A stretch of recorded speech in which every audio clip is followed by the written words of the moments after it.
Welcome to the Maverick Paradox podcast, where we explore what it is to be a maverick and discover effective modes of leadership. I am Judith Germain, and my mission is to propel the maverick mindset into a world where character and integrity will ultimately have a higher premium than personality and bureaucracy. So thank you for joining me on this journey. If you would like to continue with me, then please download future episodes on iTunes.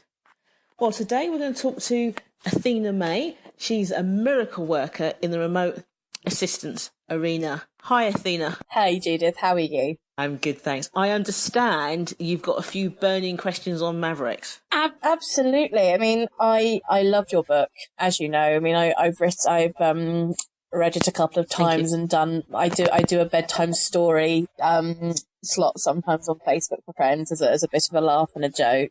But I've read a couple of chapters on yours a couple of times, and it's always been very well received. So I really do thoroughly enjoy it. But there's about personality and leadership that I really wanted to talk to you about today, if possible, and about emotional stability within leadership. Sounds interesting. Okay, so I've noticed that quite a lot of leaders I've noticed that leaders divide themselves very, very much into two kind of categories. You've got like the kind of passive aggressives, and you've got and who are kind of very sensitive and very, very nervous. And then you've got the ones who are almost overbearing. I wouldn't say, not necessarily nice people to know.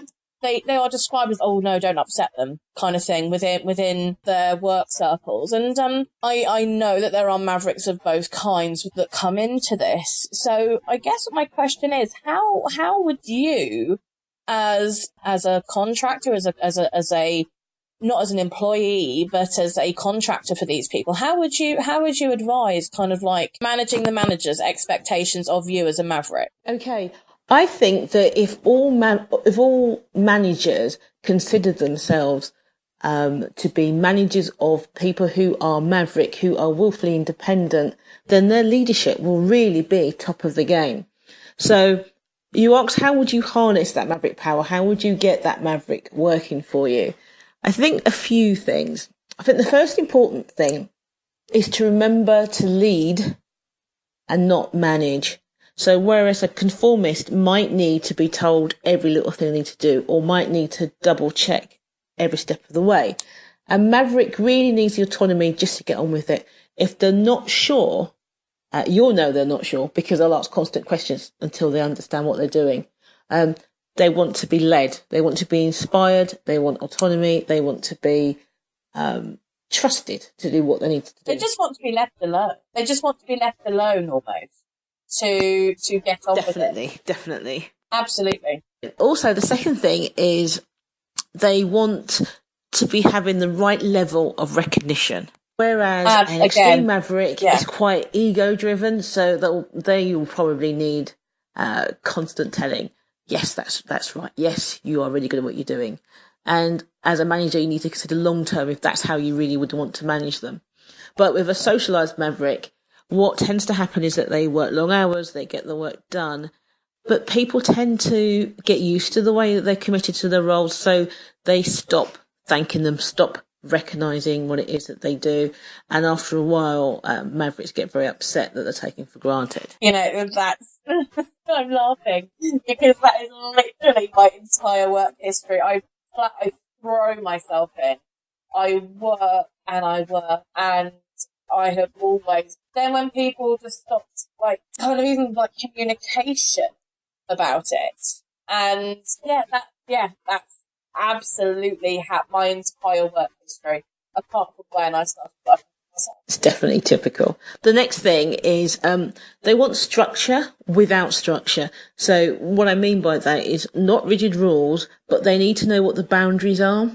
So a maverick without boundaries will become more extreme and more dangerous. So mavericks need to be given very clear boundaries of what they can and can't do. But once those boundaries have been set, you need to give them the time to just get on with what they need to do and not worry about how it's being done. Just let them do it. Maverick work to their own schedule, their own timetable, because mavericks know when they're best, when they work their best. So, for example, for me, Whenever I've ever had to do anything that requires a lot of thought, I would do it 2-3 o'clock in the morning. So I'd rather go to bed, wake up and start then, because that's when I'm freshest. And I know that when I used to work in corporate life, I would quite often work at very odd hours of the day to get the work done, suiting my own rhythm.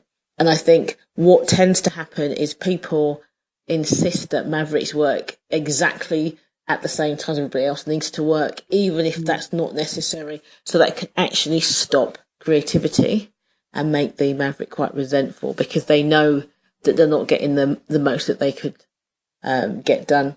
And probably 2 more things. Give them boundaries, so you know what is and isn't acceptable, and to recognise that they are top performers, and top performers will work in a different way, will expect different things, and can be trusted to just get on with it. Does that help? Oh, completely. It's like hearing. It's everything you said. I mean, I like every single time I read the book, every single time I speak to you, I go, yeah, because it is exactly like hearing everything that I am, which is it. But no, that really does help, because I think a lot of managers need to learn that managers that their employees and the people they are leading, and I refuse to call it management anymore. I mean, except when I have to, of course. They have to accept that their people are not a one size fits all. So how would you go about asking managers to work with people like Mavericks who are incredibly highly principled? And if you're in a position where there may be something slightly, it's not necessarily illegal. In fact, it's not illegal. Obviously, it's not an illegal thing to do, but it's not ethical. How would you advise managers to kind of broach that with Mavericks? Wow. Now that's a question. Isn't it? Totally got me with that one. I think it's Mavericks have no problems working in grey areas, but they do have problems where you're going against their personal ethics. So I would say that if something is best practice, so it'd be nice if an organisation did that, but it's not actually unlawful to do it, then if the cause is right, the socialised Maverick will say, okay, this once we'll do that because it's okay.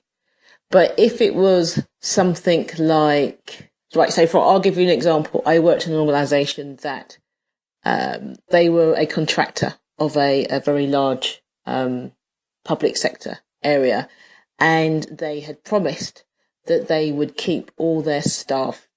So when the people TP'd over, they would keep all their staff and they would do nothing to them. But internally, they had already decided that they were going to stay in the location for a few months, but then move the employees across the country into a low employment area. They would lose a few once they'd moved, but it would save a lot of money. And I had refused to be part of that process because it was quite grey, and I could have lived with the grey, but it was totally unethical because you would be moving families. One partner would give up a job to move, children would be moving schools, and to know it's not as if the company didn't know they were going to lose staff in the other area. They knew that once they got there and that contractual thing was over, they could just dismiss. And I just thought, I'm not going to be a part of this. And a lot of my colleagues didn't have an issue with it.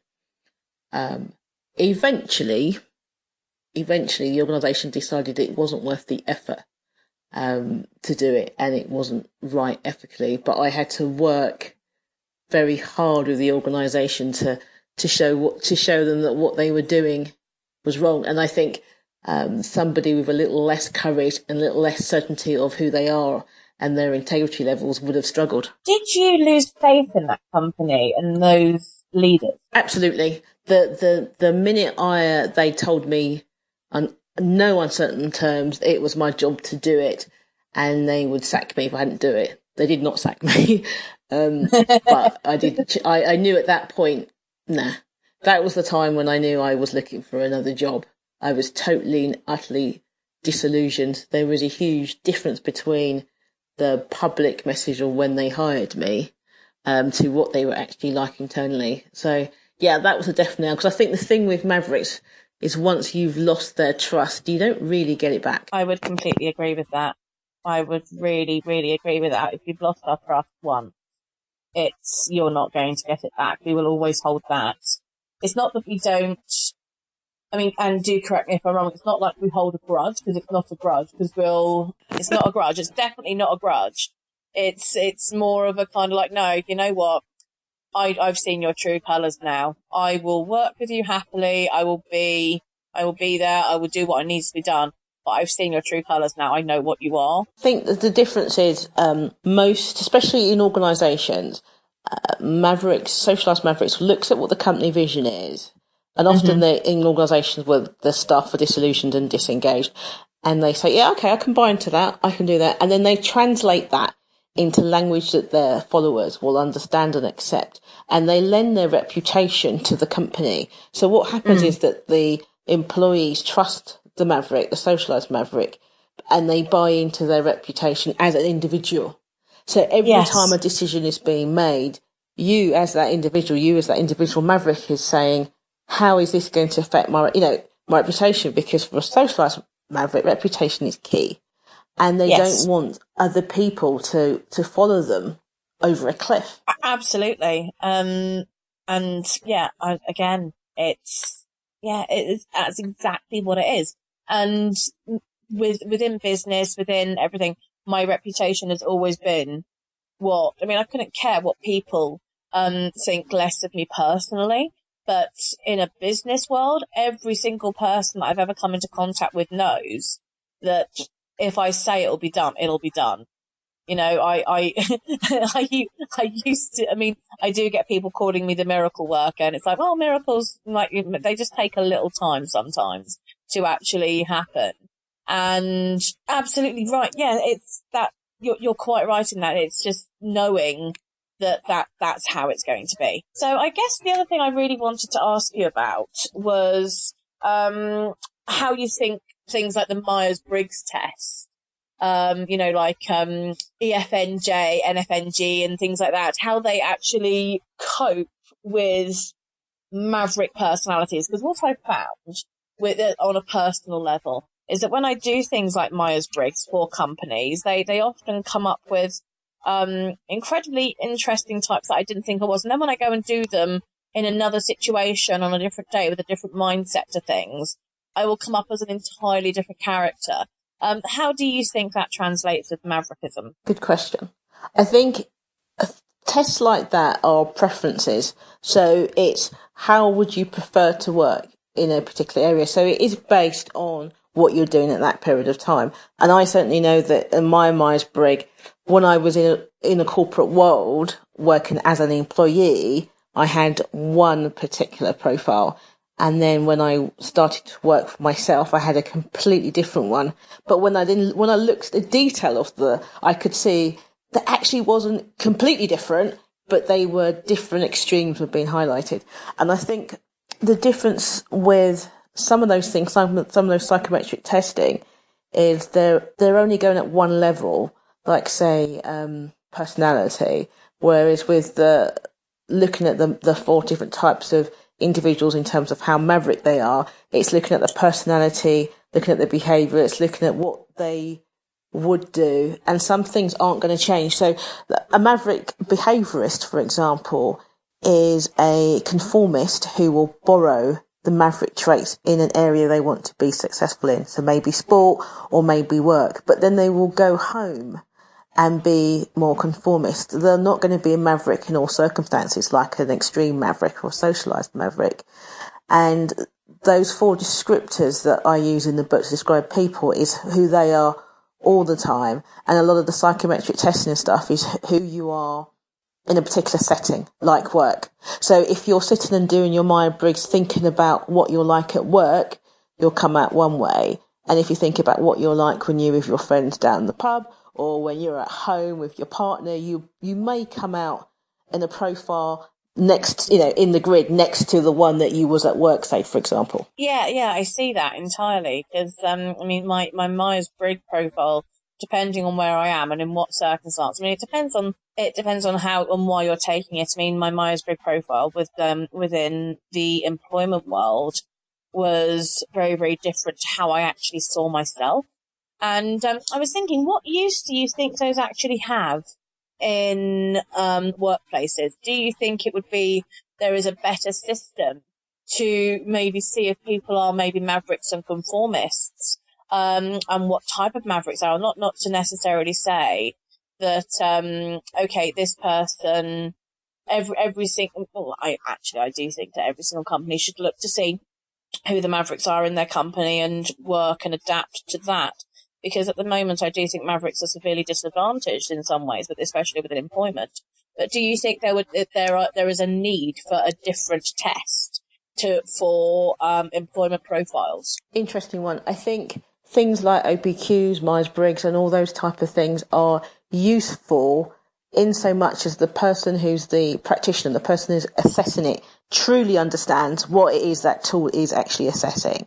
So if you're doing, say, an OPQ questionnaire, but you're only doing it once every 6, 7, 8 months, do you remember exactly what you were taught? So are you actually applying it in the correct way? And I think sometimes these tools can be really, really good, but with a poor practitioner come up with dreadful results that the company then becomes fixated in.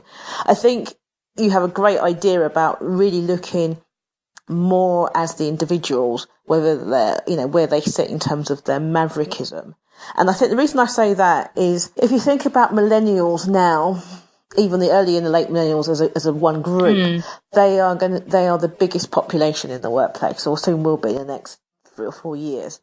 And what millennials want is exactly what mavericks want. The biggest difference, though, is that they don't necessarily have the skills and the ability to be able to demand the same thing. But then when you look back at it and you think some of the things that they want, everybody should have. They should have a manager that they can trust. They should be treated with respect and integrity. They should be given autonomy. They shouldn't be saying that you have to be a certain age to do some of these things. But the problem is that the corporate world isn't set up. It's not set up to deal with the diversity, deal with the way that millennials are thinking and how they want to be led and how they want to lead. And I think it's quite damaging, which is why my philosophy has been for many years, whenever I've had to design a leadership program or go into an organisation to do mentoring or whatnot, is to say you have to treat every employee as if they were a maverick. And if you did that, your leadership will be top-notch. You wouldn't have any issues because a maverick demands a certain level of respect and autonomy and trust. And if you treated people like that anyway, you'll have a much more engaged workforce. Yeah, and I guess that's the kind of thing I'm always pushing at is everybody needs to be treated with respect. Every employee needs to be treated with respect. Every employee needs to be given somebody that they trust to lead them. Everybody needs to have decent recognition for what they do. And I think a lot of the problems that we have in the workforce, especially as leaders, is that there are leaders who aren't equipped to actually see mavericks for what they are, and they don't treat people fairly. So I think the way that leadership is managed and put about and how it's taught is what actually needs to change, not the employees. What would you think on that? Unfortunately, despite mankind studying leadership for over 100 years, we just don't seem to understand what that means. We don't know how to do it. And I think that is the biggest problem, is that you've got a lot of conformist individuals who are relying on autocratic power, the ability to say I'm the boss, do what I say, and they're relying on the fact that an economy is driving people to stay in organisations they don't want to be. So they're getting quite lazy with the way that they're actually managing. But what they don't realise, you've got millennials now who are saying, well, I'm not going to own my own house until maybe I'm 40, 45. I'm going to be living at home. I'm going to be constantly renting. I won't have a job for life. I've got all this debt from getting my degree, and I've discovered my degree doesn't buy me anything. So they now look at work and say, if you refuse to give me meaning in my job, if you don't give me status, if you don't give me autonomy, if you don't give me the ability to have an impact, which I demand, to have, then I'll go somewhere else, because staying with you, Mr. Employer, isn't going to do me any good, because you're not going to pay me a decent wage for my skill levels. You're not treating me with respect. I might as well just look at you as a short-term place where I can get the skills I need for my next best job. Which is exactly where the entitled millennial thing comes from, isn't it? But actually all they're demanding is to be treated with a certain level of respect. Judith, you've really helped with the queries that I've had. Thank you so much. That's a pleasure. It's always fun to talk about something that you're extremely passionate about. So thank you for coming along and answering me those questions. Even though they're a little bit tricky. I'm sorry. And I really hope that you can come back. I really would love to. I love coming on, and I love talking to you about this. I love the work you do, and I'm extremely passionate about it, as you know. So thank you very much for having me. Speak soon. Bye-bye. Bye. Thank you once again for tuning into the Maverick Paradox podcast. I hope you have enjoyed listening to my conversation with Athena Mae as much as I enjoyed having it. If you would like to learn more about Mavericks and leadership, then please subscribe to my podcast on iTunes, Stitcher, or one of the other popular podcast platforms. Or find us on Facebook in the Maverick Paradox group. Find out how willful independence can ultimately change all our futures. Thanks again, and see you soon.